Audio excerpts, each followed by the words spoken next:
episode.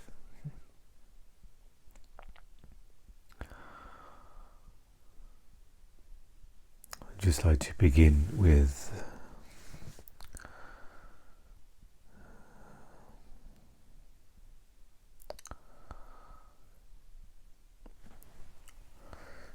just informing of a service available called Compassionate Listening and Sharing. Something I've mentioned perhaps a while back now, and moving forward I will sort of sprinkle this information now and again. So, compassionate listening and sharing, it is a service available to those who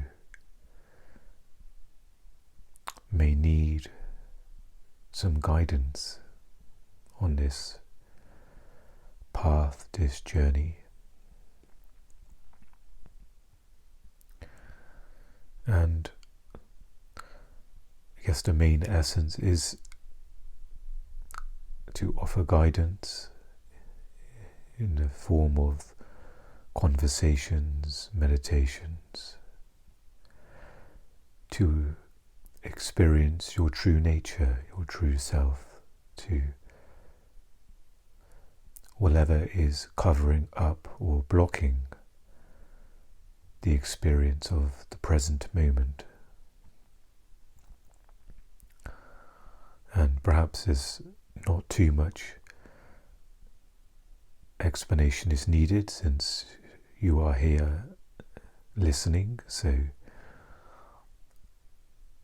it's perhaps safe to assume there's a certain level of understanding, a background on why you are here and why you are listening, and the same reasons as why I'm recording.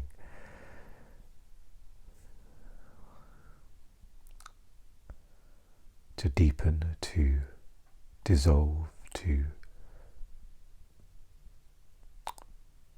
live a life free of suffering,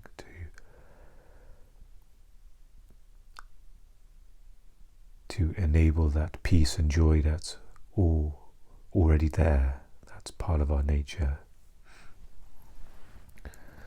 And the compassionate listening and sharing service is run by my brother, who will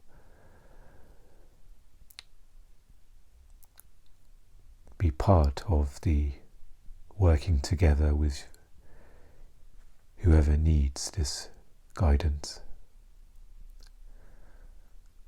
I will put the website will be in the show notes of the podcast, or the description if you're listening via YouTube, and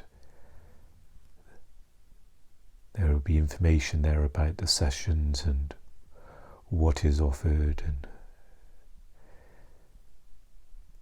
things like that. But I just wanted to, I know quite often we are bombarded with information, and so much is in the description of things as well. So I thought, for those who may not have come across this, and who may feel that some assistance is needed on a more personable, specific level, then that is available. I believe the website is compassionatelisteningsharing.co.uk, so just those 3 words together, and there'll be information there that you can read to see if it is what is needed for you on this path.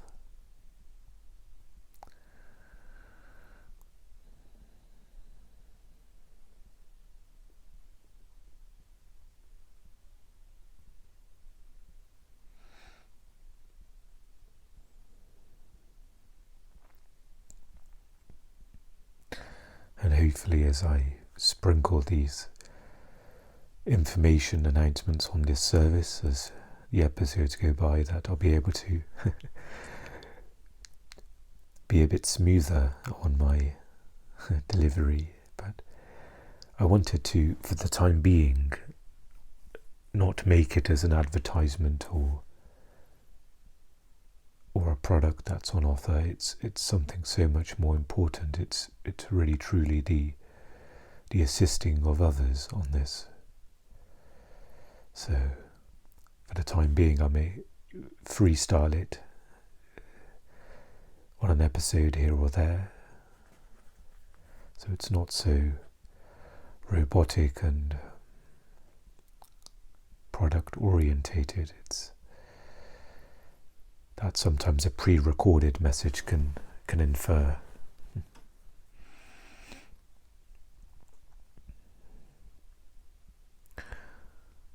And if you have any questions, I believe there's an email address or contact form on the website, so anything can be discussed. Any questions can be answered there as well. So I'll leave that with you.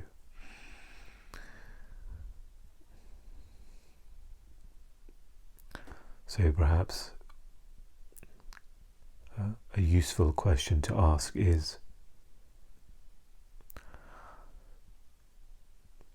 well, when seeing a friend or a family member, they may ask, how is your week going? Or how is your day going? And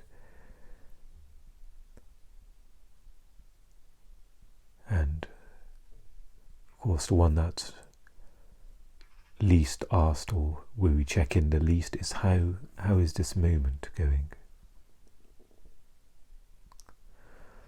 The day or week may bring up a thought or several thoughts and feelings. It may remind you of certain events that perhaps have coloured the day or the week.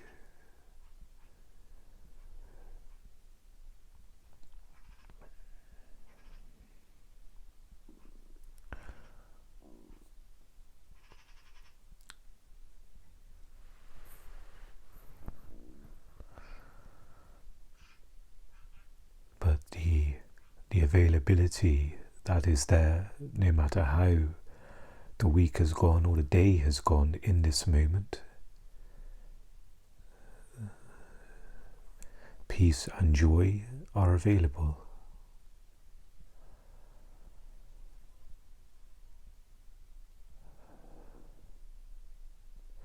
But done so in a complete acceptance of this moment. No thoughts about a concept of being at peace and happiness and joy, a concept that will immediately clash with other thoughts and ideas. If you've had a difficult week, how can I possibly be at peace now? I've been through so much. And that could be true. You could have had one of the worst weeks of your life or day of your life, but in this moment, are you able to let go of all of those heavy thoughts, or at least lighten them, where we don't have to grip them so much? And the realization that we are not those thoughts, as heavy as they are, as much charged energy they contain, but realizing, they can still be there, but they can also be the awareness of space around those thoughts, not space that is created, imagined, but space in regards to seeing those thoughts, emotions, sensing the body as it is in this moment, sensing, observing your sense perceptions, what your eyes see, what you can hear, in this moment, and there's no story. The terrible week, or the story that's labelled the terrible week, it doesn't exist in this moment. There could be discomfort, mental pain or fatigue or physical ailments, but there's no suffering.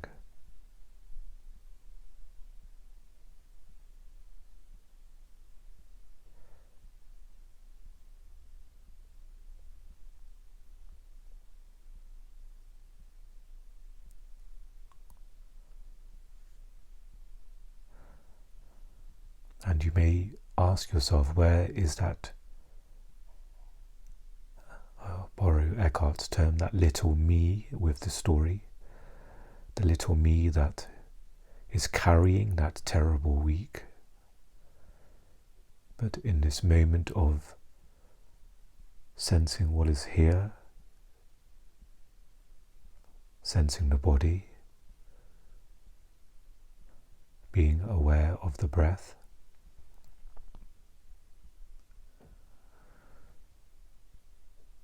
perhaps being conscious of the choice one can make right now. Can you choose to be present?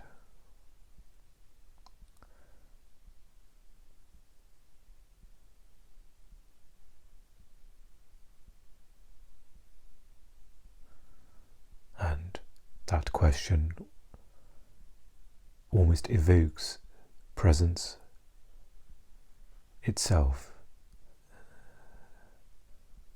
just by the question. Almost like a meditation bell that suddenly, now there's alertness there.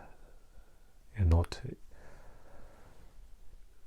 trundling along in the current of thought.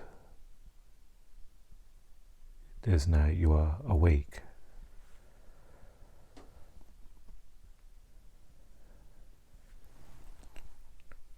And the thought that said, I'll continue with the example, you may have had a very pleasant week, but just for the example, the terrible week, the heaviness of that thought is now removed. It's now slipped away. You don't even need to go through the effort of taking that off and putting it down. It immediately dissolves or slips away, and the lightness of life, which is in this moment, is here, can be detected, sensed. And it's as if you were carrying a large piece of luggage and finally you can put it down. Okay.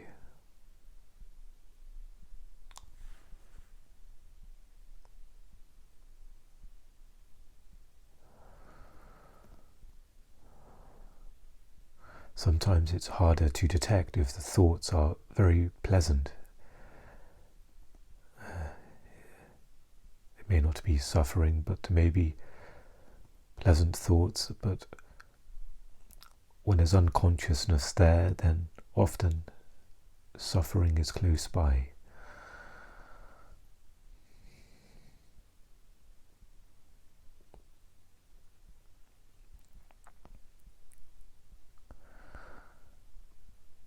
And there may be a noticing of the subtlety of perhaps stress or overexcitement or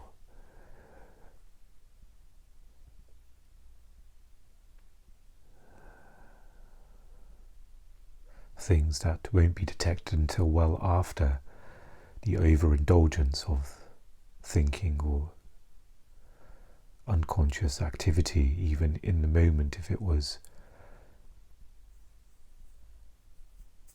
bringing about pleasant thoughts or sensations.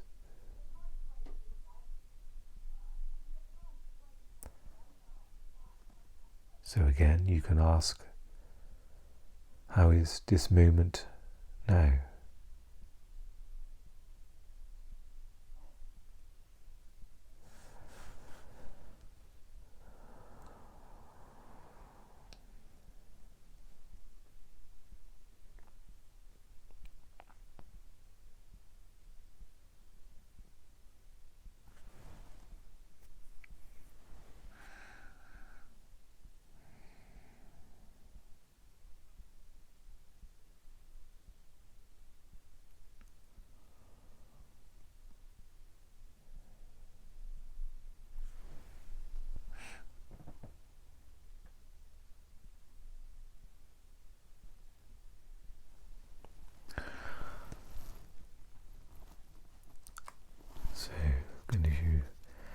continue with a new earth. We are edging closer to the completion of the reading of the book.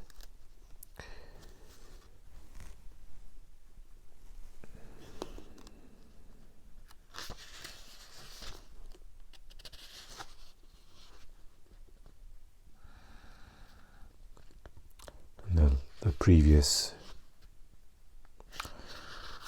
reading was about the 3 modalities of doing, and we have reached the passage titled "The Frequency Holders."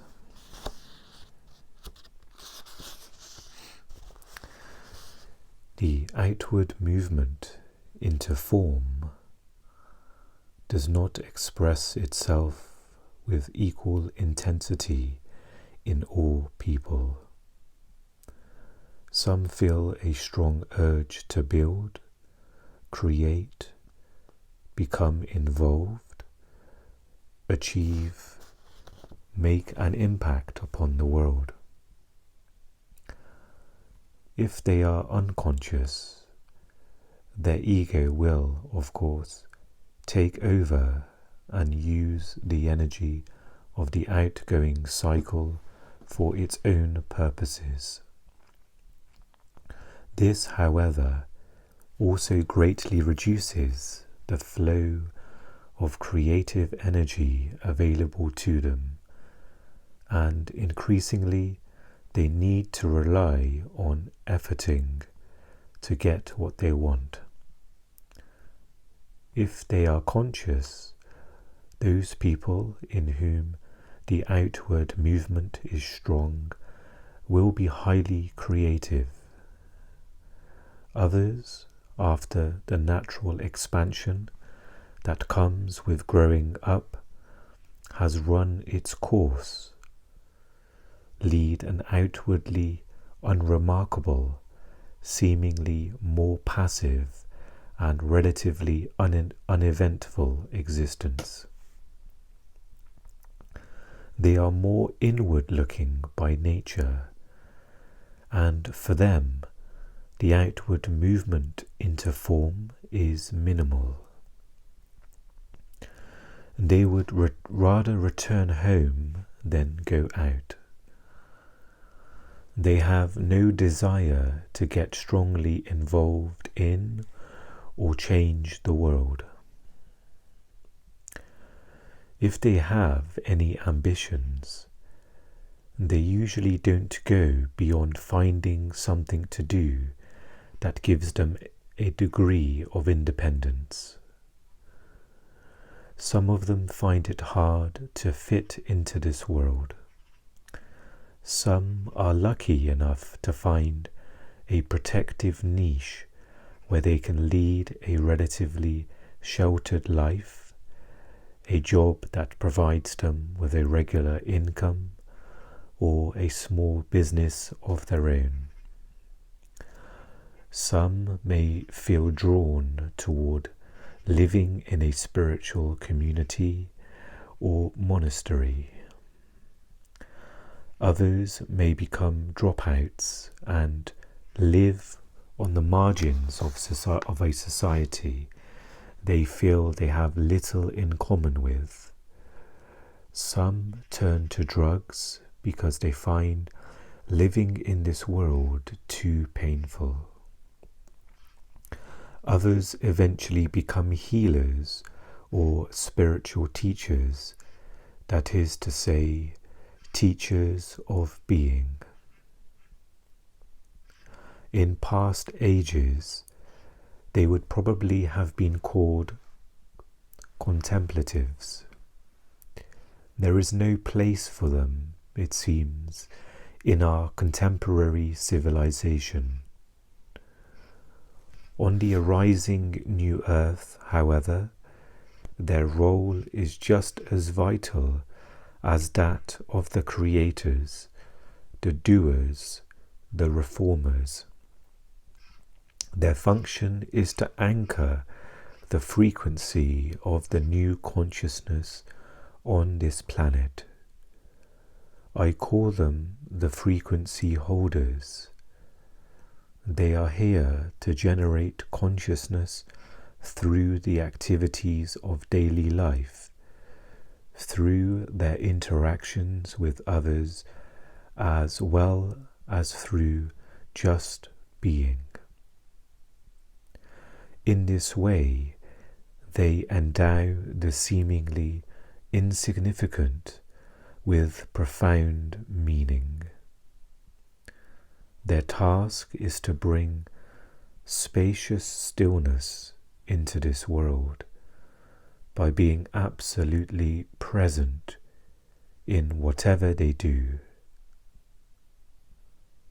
There is consciousness and therefore quality in what they do, even the simplest task. Their purpose is to do everything in a sacred manner. As each human being is an integral part of the collective human consciousness, they affect the world much more deeply than is visible on the surface of their lives. The next passage is titled, "The New Earth is no utopia." Is the notion of a new earth not just another utopian vision? Not at all. All utopian visions have this in common: the mental projection of a future time when all will be well, we will be saved, there will be peace and harmony, and the end of our problems. There have been many such utopian visions. Some ended in disappointment, others in disaster. At the core of all utopian visions lies one of the main structural dysfunctions of the old consciousness: looking to the future for salvation. The only existence the future actually has is as a thought form in your mind. So when you look to the future for salvation, you are unconsciously looking to your own mind for salvation. You are trapped in form, and that is ego. And I saw a new heaven and a new earth, writes the biblical prophet. The foundation for a new earth is a new heaven, the awakened consciousness. The earth, external reality, is only its outer reflection. The arising of a new heaven and, by implication, a new earth, are not future events that are going to make us free. Nothing is going to make us free, because only the present moment can make us free. That realization is the awakening. Awakening as a future event has no meaning, because awakening is the realization of presence. So the new heaven, the awakened consciousness, is not a future state to be achieved. A new heaven and a new earth are arising within you at this moment. And if they are not arising at this moment, they are no more than a thought in your head, and therefore not arising at all. What did Jesus tell his disciples? Heaven is right here in the midst of you. In the Sermon on the Mount, Jesus makes a prediction that, to this day, few people have understood. He says, "Blessed are the meek, for they shall inherit the earth." In modern versions of the Bible, meek is translated as humble. Who are the meek or the humble? And what does it mean that they shall inherit the earth? The meek are the egoless.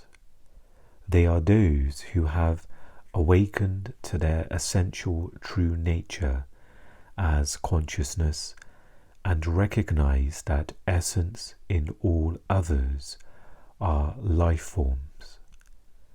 They live in the surrendered state and so feel their oneness with the whole and the source. They embody the awakened consciousness that is changing all aspects of life on our planet, including nature, because life on earth is inseparable from the human consciousness that perceives and interacts with it. That is the sense in which the meek will inherit the earth. A new species is arising on the planet. It is arising now, and you are it.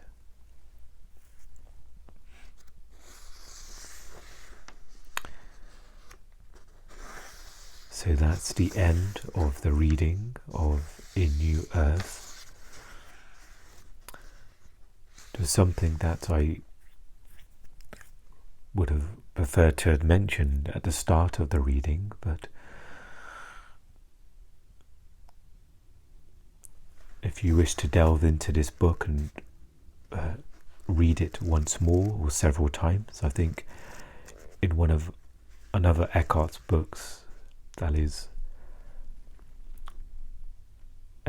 titled Oneness with All Life, which is, I believe, extracts of A New Earth, certain extracts. It is mentioned, that reading this more than once or several times may be a great benefit to do. So if you have related to this book, then there is the option there of course, supporting the author, and more importantly, to have access to the readings and the continuation of the practice that all of these words are pointing to, the experience and the life that is there in this moment. As it said here, arising in the now.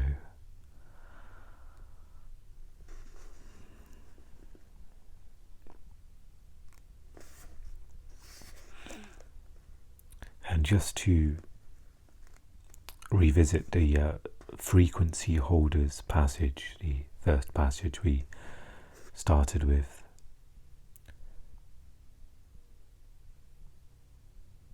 something that I sort of related to in my own self, as it's mentioned with my mental health and perhaps the receding in regards to creating. And it said on the sentence here that others eventually become healers or spiritual teachers, that is to say, teachers of being, and there is some relation to that in regards to this audio being recorded, and perhaps less so as a teacher, but more so as perhaps amplifying the pointers of being.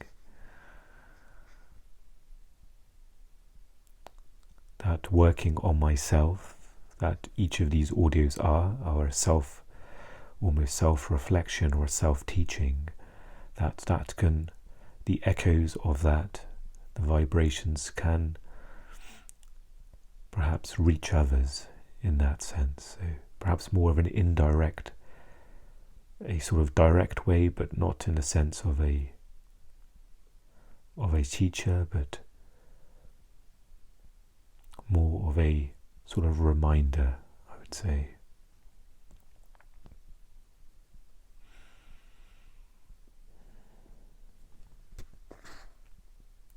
And perhaps for me, it is said here that in an earlier sentence, some turn to drugs because they find living in this world too painful. Others eventually become healers. So I can certainly relate to the great deal of pain and suffering that's within me, and now beginning my own to be a healer of myself in a much more non-dual sense, that the universal self, the oneness, is healing the oneness.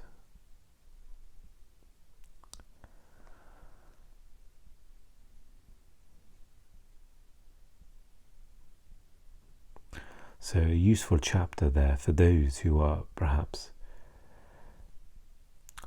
I think introverted may be the right, it's perhaps too much of a narrow label, but for those, as Eckhart has put here, where the outward movement into form may be less intense, there may not be a strong urge to build and create, become involved.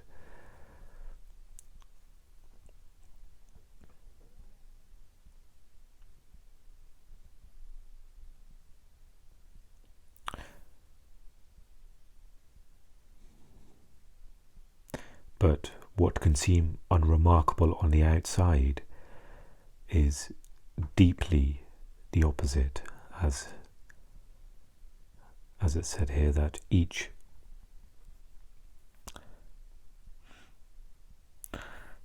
simplicity of the simplest tasks there's a sacredness to that, a deep frequency that runs through every task being done, whether it's filling up a glass of water, whether it's holding space for another, having a conversation,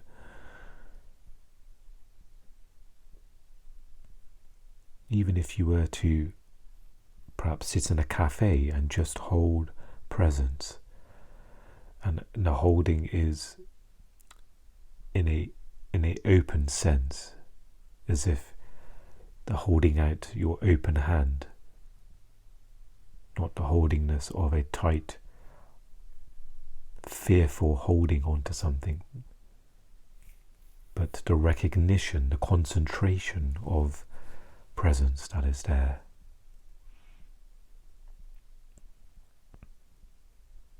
And it says for those who perhaps have that less intensity of outward purpose, says their function is to anchor the frequency of the new consciousness on this planet, and I call them the frequency holders.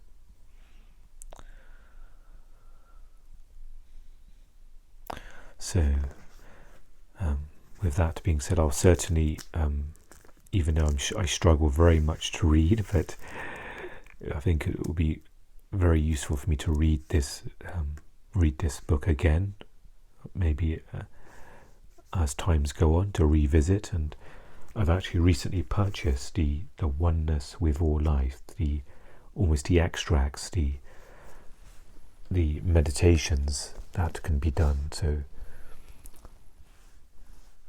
that can be checked in with a passage here or there to carry with you for the day or for the week.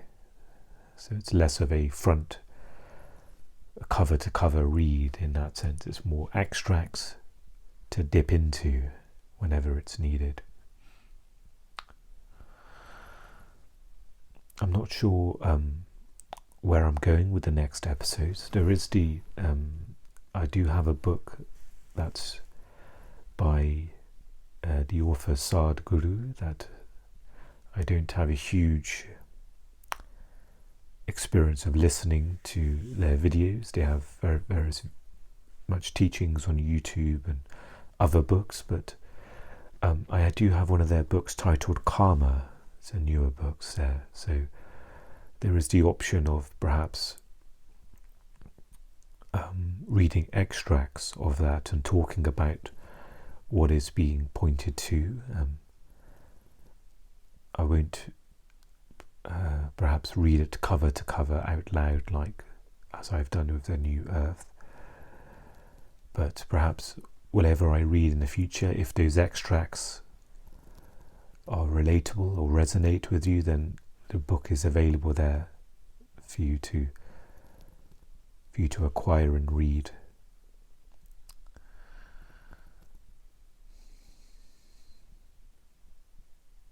And the same with A New Earth. If that's resonated with you, then you can go about perhaps whatever method to, I don't know if libraries still have those books available, or library apps, sometimes they do, or whatever outlet that's available there to, still recommend to read this again if it has resonated with you in that way.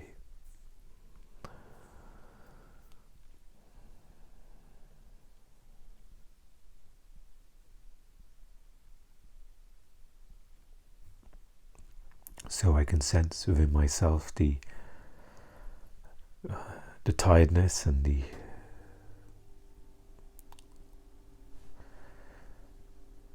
part of my current sort of practice as well is just to be aware of my body and my mind, and try and know when it's enough to step away from an activity, or